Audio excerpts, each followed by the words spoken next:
पति पत्नी कितने सालों तक एक दूसरे से अलग रहे कि उसे तलाक माना जाए। हाँ जी, वैसे तो दोस्तों देखो, डिवोर्स के काफ़ी सारे ग्राउंड है जिसमें क्रुएल्टी है और अडल्ट्री है, डिजर्शन है। मेन तो तीन ही ग्राउंड रहते हैं। इन तीन ग्राउंड्स में से आज का जो ग्राउंड है वो आप समझ ही गए होंगे कि हम डिजर्शन के ग्राउंड पे बात कर रहे हैं, जिसमें 2 साल का एक पीरियड माना गया है कि अगर पति पत्नी एक दूसरे से 2 साल से अलग रह रहे हैं तो डिवोर्स का ग्राउंड माना जाएगा। लेकिन वो डिवोर्स का ग्राउंड कैसे माना जाएगा, कौन सी वो डेट है, कहाँ से वो डेट आएगी, क्या उस डेट को हम किसी डॉक्यूमेंट्री प्रूफ के साथ कोर्ट में लगा सकते हैं, कोई ऐसा डॉक्यूमेंट या कोई ऐसा कागज़ कोर्ट के सामने पेश कर सकते हैं प्रूफ के तौर पे, एविडेंस के तौर पे कि भाई पति पत्नी इस दिन से एक दूसरे से 2 साल से अलग रह रहे हैं। तो आज की वीडियो में वन बाय वन मैं आपको पहले तो स्टेप बाय स्टेप यही चीज़ें समझाऊंगा कि जब आपके बीच में कोई डिस्प्यूट हो जाता है और डिस्प्यूट के बाद में ऐसी चीज़ें आती है तो उसको कैसे आपको सॉर्ट आउट करना होता है और कैसे उस डेट को आपको फाइंड आउट करके जज के सामने प्रोड्यूस करना है अगर आप डिजर्शन के ग्राउंड पे डिवोर्स मांग रहे हो। तो अगर मेरे चैनल पे आप नए हैं तो चैनल को ज़्यादा से ज़्यादा लाइक शेयर सब्सक्राइब जरूर करें ताकि ऐसी इन्फॉर्मेशन और लोगों तक भी पहुँचे। हाँ जी, अब आते हैं हम अपने मेन टॉपिक पे। देखिए, कभी भी जैसे भी हस्बैंड वाइफ के बीच में कोई डिस्प्यूट हो जाता है तो सबसे पहला क्या होता है कि उसमें चाहे वो कोई भी है XYZ या किसी पेरेंटल साइड से या किसी भी साइड से कोई डिस्प्यूट हो जाता है तो मान लो पुलिस कंप्लेंट होगी और पुलिस आई, पुलिस लेके गई दोनों पक्षों को थाने में। वहाँ जाने के बाद पुलिस स्टेशन में बैठ के वाइफ ने लिख के दे दिया, मैं अपनी मर्जी से अपने पति से जा रही हूँ, अपना घर छोड़ के ससुराल छोड़ के अपने मायके जा रही हूँ। ठीक है, या वो सामान के साथ जाती है वह बिना सामान के साथ जाती है, वो उसमें लिख के दे देती है। पहला ये। दूसरा, जैसे ही हस्बैंड वाइफ के बीच में डिस्प्यूट होता है तो कई वकील सलाह देते हैं भाई सेक्शन 9 का केस फाइल कीजिए। जैसे ही सेक्शन 9 का आपने केस फाइल किया उसमें क्या होता है कि वहाँ पे सेक्शन 9 के केस फाइल करने में वाइफ अपनी रिप्लाई फाइल करती है और वहाँ पे वो एडमिट करती है कि इस दिन से दोनों के बीच में सेपरेशन है। एक वो हो गया वो डेट। एक वो डेट जो आपने पुलिस कंप्लेंट की, वहाँ पे कंप्लेंट हुई है, वो वाली डेट। एक ये डेट जब सेक्शन 9 का केस फाइल किया, वहाँ पे डेट। कभी ऐसी सिचुएशन आती है कि वाइफ सीधा डायरेक्ट CAW सेल में जाके कंप्लेंट कर देती है और वहाँ पे FIR में जो डेट आती है सेपरेशन की, एक वो डेट। ये सारी डेट्स उसी डेट से काउंट होंगे वो 2 साल जो आपको कोर्ट के सामने प्रूव करने हैं कि आपकी वाइफ आपको विलफुल डिजर्शन करके गई है, अपनी मर्जी से छोड़ के गई है। तो ये डिजर्शन के 2 साल आप ऐसे प्रूव करोगे।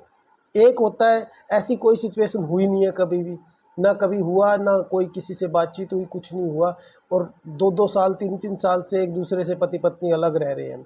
तो ऐसी सिचुएशन में ना उसने कंप्लेंट की ना उसने कंप्लेंट की, दोनों वेट कर रहे हैं कौन किसकी कंप्लेंट करे। कई बार गए हैं मायके जाके उसको मनाने की कोशिश की है, लाने की कोशिश की है, लेकिन वो नहीं आई है। ऐसी सिचुएशन में जज के सामने कैसे प्रूव करोगे कि भाई आप एक दूसरे से इतने सालों से अलग रह रहे हो। तो ये भी एक चीज़ आती है। तो जिसके बीच में भी कोई भी डिस्प्यूट हो जाए, एटलीस्ट एक चीज़ और करे, एक इंटीमेशन के तौर पे, एक जिस दिन भी वाइफ आपका घर छोड़ के जा रही है और आपको लगता है कि भाई आज के बाद ये बिना किसी समझौते के या समझाने के या किसी काउंसलिंग के, पंचायत के, ये वापस नहीं आएगी, ये अब गई तो ये नहीं आएगी, उसकी प्री प्लानिंग यही थी, वो पेरेंट्स के साथ जाती है, ऐसी सिचुएशन क्रिएट कर देती है, अपने पूरे मायके वालों को बुला लेती है या झगड़ा करके चली जाती है और आज के बाद नहीं आएगी, ऐसी सिचुएशन आपको लगती है।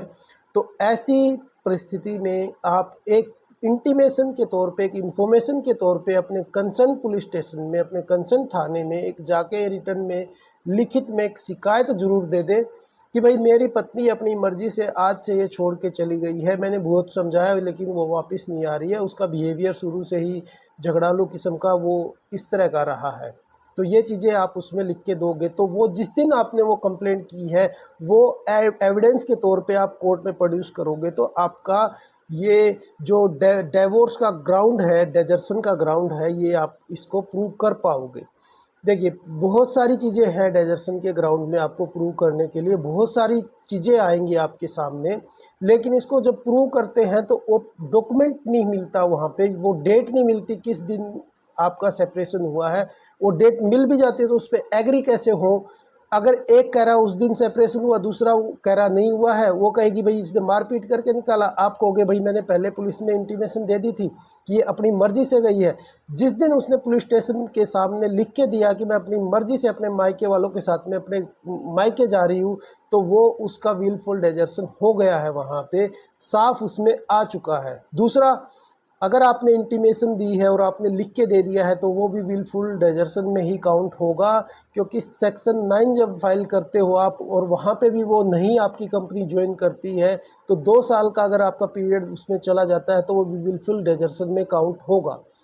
तीसरा, अगर उसने कोई पुलिस में कंप्लेंट कर दी है और पुलिस में कंप्लेंट करने के बाद में CW सेल में जो कंप्लेंट होती है उसमें करने के बाद में FIR दर्ज होती है और वहाँ पे वो जो सेपरेशन की डेट लिखती है, वो सेपरेशन की डेट भी आपकी डेजर्शन की डेट मानी जाएगी। तो ये 3-4 जो मैंने चीज़ें बताई है, इन सभी चीज़ों में आपको यही एक कॉमन चीज़ देखने को मिलेगी जो आदमी लोगों के लिए है ये चीज़, कि भाई उनको डेट, वो जो उनको एडमिटेड डेट जो जहाँ पे खुद वो मान रही है कि भाई वो खुद विलफुली आपको छोड़ के गई है, अपनी मर्जी से छोड़ के गई है, वो डेट आपको अपने आप ही मिल जाएगी। उस डेट से ही आपके 2 साल काउंट होंगे। उस डेट से जब 2 साल आप अपने काउंट करोगे तो आपको डेजर्शन के ग्राउंड पे डिवोर्स मिल जाएगा।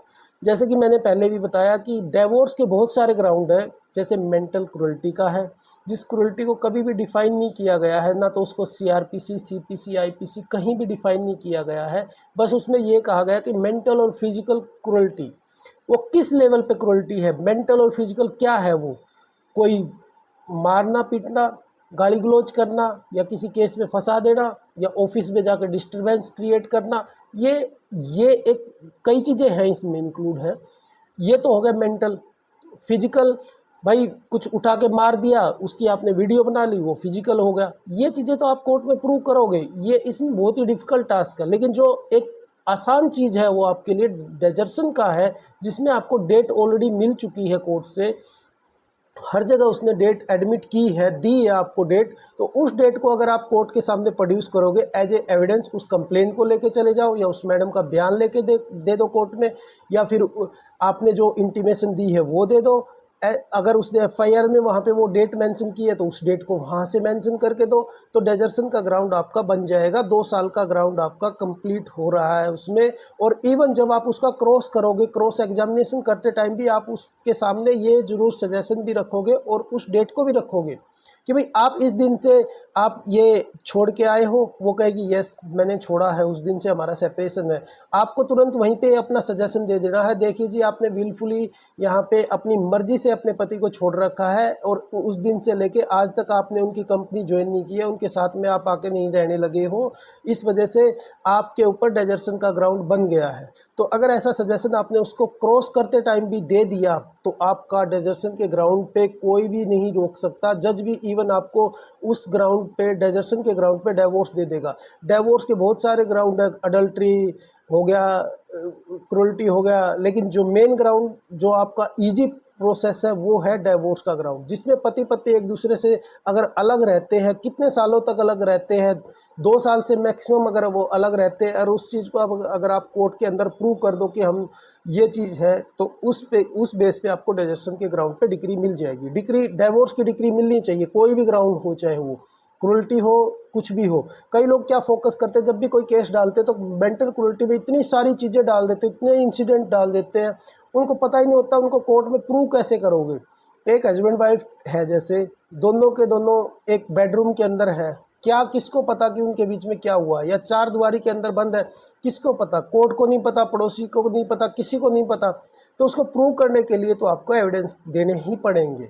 डेजर्शन के ग्राउंड में ये इजी प्रोसेस मैंने बताई है, ये 4-5 स्टेप है। अगर आपको किसी को भी हेल्पफुल लगे इसमें कि भाई ये 4-5 ग्राउंड है, जैसे कोई कंप्लेंट दी है आपने इंटीमेशन के तौर पे अपने कंसर्न पुलिस स्टेशन में, उसकी डेट ले लो, वहाँ से आप 2 साल काउंट करो, हो गया आपका डेजर्शन।